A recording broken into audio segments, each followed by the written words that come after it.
ಹಿಂದಿನಿಂದಲೂ ಭಾರತದಲ್ಲಿ ಗೌರಿ ಗಣೇಶ ಹಬ್ಬವನ್ನು ದೊಡ್ಡ ಸಂತೋಷದಿಂದ ಆಚರಿಸಲಾಗುತ್ತದೆ.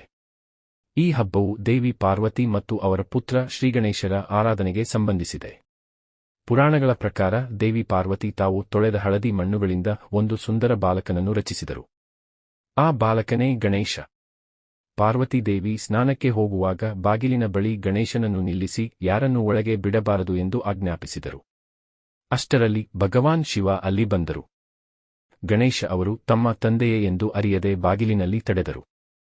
ಕೋಪಗೊಂಡ ಶಿವನು ತಮ್ಮ ತ್ರಿಶೂಲದಿಂದ ಗಣೇಶನ ತಲೆಯನ್ನು ಕಡಿದರು. ಪಾರ್ವತಿ ದೇವಿ ದುಃಖದಿಂದ ತತ್ತರಿಸಿ ತಮ್ಮ ಮಗನನ್ನು ಮರು ಜೀವಿಸಲು ಬೇಡಿಕೊಂಡರು. ಆಗ ಶಿವನು ಆನೆಯ ತಲೆಯನ್ನು ಗಣೇಶನ ದೇಹಕ್ಕೆ ಜೋಡಿಸಿ ಅವನಿಗೆ ಪ್ರಾಣ ತುಂಬಿದರು.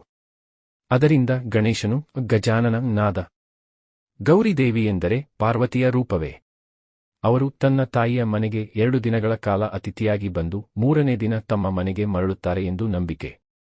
ಹೀಗಾಗಿ ಗೌರಿ ಹಬ್ಬವನ್ನು ಮೊದಲು ಆಚರಿಸಿ ನಂತರ ಗಣೇಶ ಚತುರ್ಥಿಯನ್ನು ಆಚರಿಸಲಾಗುತ್ತದೆ. ಗೌರಿ ಹಬ್ಬದಲ್ಲಿ ಮಹಿಳೆಯರು ವಿಶೇಷವಾಗಿ ವ್ರತ ಮಾಡುತ್ತಾ ಬಾಳೆಯೆಲೆ ಅಲಂಕಾರ, ಹೂವು ಹಾಗೂ ಹಬ್ಬದ ಊಟವನ್ನು ಸಿದ್ಧಪಡಿಸುತ್ತಾರೆ. ಗೌರಿ ಗಣೇಶ ಹಬ್ಬದಲ್ಲಿ ಕುಟುಂಬ ಸಮೇತರಾಗಿ ದೇವರನ್ನು ಪೂಜಿಸಿ ಐಶ್ವರ್ಯ, ಸಂತಾನ, ಆರೋಗ್ಯ ಮತ್ತು ಸೌಭಾಗ್ಯಕ್ಕಾಗಿ ಪ್ರಾರ್ಥಿಸಲಾಗುತ್ತದೆ.